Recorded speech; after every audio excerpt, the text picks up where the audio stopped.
Hi you guys, welcome back to my channel. If you're new here, my name is Romance, and I do a pretty fun mix of things on my channel. There's everything from makeup to hair videos like today's, lifestyle videos. So if you are into that kind of content, definitely consider subscribing to my channel. And while you're there, make sure to hit the notification bell so you're notified when I upload a video. So in today's video, I'm going to be showing you guys how I actually went from my dark jet black hair to this gorgeous ruby red color that I just love so much. I've gotten so many compliments on this, and I should state that I've actually been coloring my hair this color for a very long time, which is literally the only reason I feel comfortable filming this video right now. I should throw a quick disclaimer out there. I am in no way a professional. As always, if you are someone who has never experimented with hair color and you're looking to lighten your hair in any sort of way, I highly recommend that you go see a professional. When it comes to saving the integrity of your hair, I think it's so important to really make that investment, do your research, and find someone who knows what they are doing, just so that way you don't damage your hair. Now, I stand true to the title of this video. There is absolutely no bleach involved within this process, which I'm so excited about because obviously we all want super healthy, shiny hair. I know personally my hair absolutely cannot tolerate the smallest amount of bleach. It will literally scream at me and dry up, and it also doesn't help that my hair is naturally dry in texture, so bleach is just completely out of the question for me. But luckily with this hair coloring technique, my hair stays super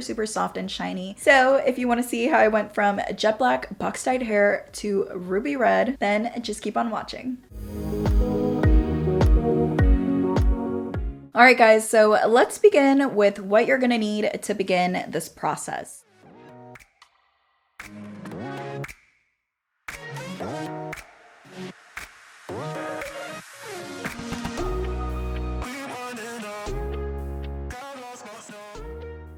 Before coloring my hair, I always like to make sure I'm working on at least 2 or 3 day old hair. I also like to make sure that there is no styling product in my hair, just so that way the products can really adhere to your hair and do their job as best they can. Now, before I even color my hair red, the next step I like to do is to go in with a hair color remover. So what hair color removers do is they basically break down any permanent hair dye on your hair and basically leave you with the shade that you had on before you dyed your hair that shade. For example, my hair was dyed jet black. However, before I had that black shade, underneath was like a dark brown with a few light brown hints in my hair. Also, I should state that the hair color remover doesn't actually damage your hair the way that bleach does. Like I said, I have done this process multiple times in the past, and never has a hair color remover left my hair feeling brittle or dry or left it breaking off the way that bleach has, which is why I prefer to use them and honestly just swear by them. I think it is a great way to really make your job easier when coloring your hair. Now, I have used the Color Oops hair color remover in the past, so I do recommend that one. I think it works really great. However, this time around I ended up trying a new one, and it is actually by L'Oreal. I found it at Sally's, and it's called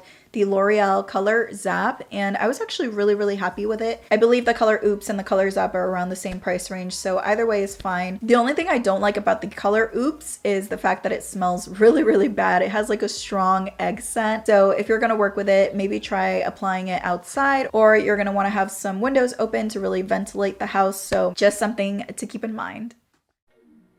Alright you guys, so now we're going to get into the easiest part of the process, which is actually applying the hair color remover. So if you're using the Color Zap product, you're just going to want to mix both of the components within that box and shake the products together. Next up, you're going to want to prepare for application, and you're going to put your gloves on and begin to section off the hair. So I usually like to section off in 1-inch sections, and I usually like to apply my hair color remover in little zigzag motions. I just find it's the easiest for me. And then I'll just go in with my fingers and kind of just run the product through the strands, really making sure to saturate as best I can. It's super important to try to coat these pieces really well because you really want that hair color remover to break up as much of that permanent hair dye as possible.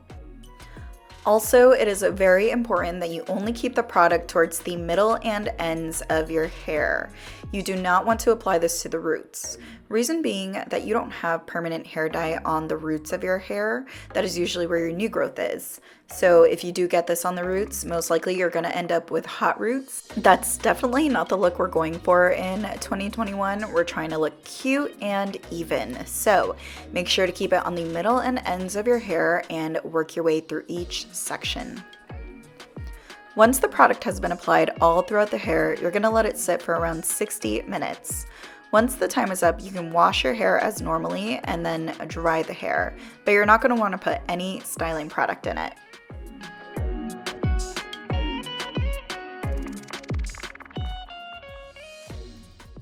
Alright, so now you've removed that hair color and you're left with this really weird brassy, orangey, yellowy shade on your hair and you're kind of freaking out, but I'm here to tell you that is completely normal. That's exactly how the hair is supposed to look. That is why they recommend that you have your hair dye ready so you can go in directly with your hair color of choice. So now let's talk about the hair color. So I personally like to use the L'Oreal High Color Highlights in the shade Magenta, and I ended up using 4 boxes on my hair. I would always recommend you purchase more boxes than less, just because you don't want to be in the middle of dyeing your hair and then realize that you don't have enough and you're left with like half your hair done and the other half not. So again, save yourself the trouble and just grab some extra hair dye if you have any doubts, and you can always bring it back if you don't end up using it. Alright you guys, so now we're going to mix up our hair color. You're definitely going to want to wear gloves because I'm telling you, this will get everywhere and it will stain. Now, when measuring out your hair dye, you're going to want to use a 1:2 ratio. For each box, there's about 1.2 fluid ounces of product, which means you're going to use a 2.4 ounce of developer. In this case, I ended up using 4 boxes of hair color, which meant I would end up using around 10 ounces of developer, which is a lot of product. So if your hair is as thick as mine, this is probably how your mixture is going to look. Now, since I am going from a box-dyed black shade to this vibrant red, I want to get as much intensity as possible on the first try, which is why I opted for a 30 volume developer. If my hair had been a little bit lighter, I probably could have gotten away with a 20, but 30 is just my safe zone, and it is what I recommend if your hair was around my base shade at the beginning of the video. Another thing to note is that this hair color should only be used on dark hair. Reason being that this is a high lift color, which basically means it has a built-in lightener, which is what allows the red to show up so vibrant. Once the mixture is all set, you're going to want to go in with your red protein filler. This is really great because it basically fills in any open cuticles in the hair and allows the hair color to go in more evenly. I usually like to do a capful and then just mix it all in.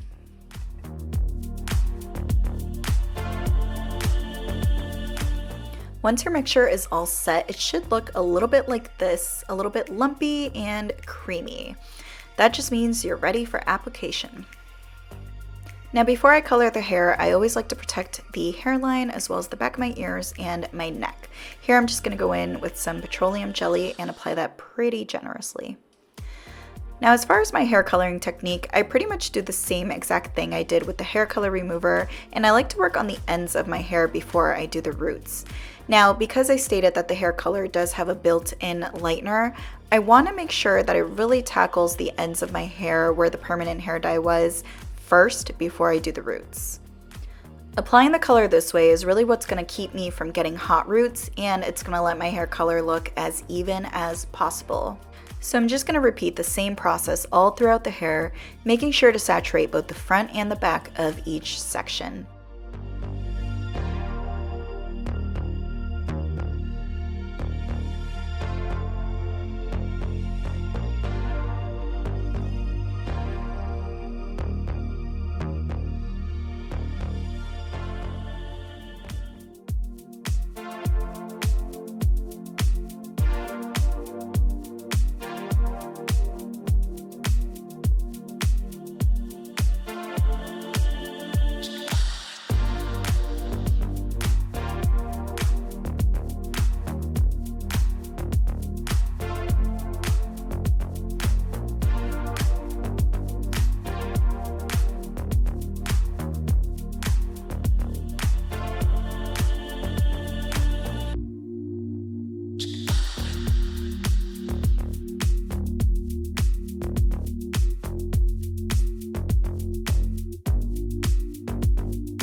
So once the hair dye was all applied, I just left it on for around 30 minutes. I washed my hair out and gave it a really good conditioning, and this is pretty much what I was left with. Now, I do have a few of my hair extensions in, but I'm gonna go ahead and insert a clip of me with just my natural everyday hair so you guys can see what the hair color looks like on its own. Hey guys, I'm just popping in to show you what the hair looks like in natural light and also with no hair extensions. As you can see, it is super vibrant on its own and super dimensional, you know, because I had those natural little highlights. It's going to be a little bit brighter around my face, which I actually really like. And then it's going to be a little bit deeper towards the ends, which is expected because obviously that's where your hair is the darkest. So yeah, that's what it looks like. Now, since I dyed my hair, it has been around 3 weeks, and as you can see, my red is still thriving and super vibrant, and I think it has a lot to do with the products that I use. So I definitely want to follow up with a part 2 on this video and kind of show you guys how I take care of my red hair. However, in this video, I just really wanted to focus on how I was able to go from the black to the red in one day. So that is going to be it for today's video. Thank you guys so much for watching. I hope this video was helpful to you guys. If you have any questions at all, please leave them down below. I will be happy to answer them. If you did get something out of today's video, please make sure to hit that like button so I know that this video was helpful to you. And also, like I stated before, I will be making tons more videos on my red hair, so please make sure you are subscribed. I love you all, and I will see you on my next video. Bye!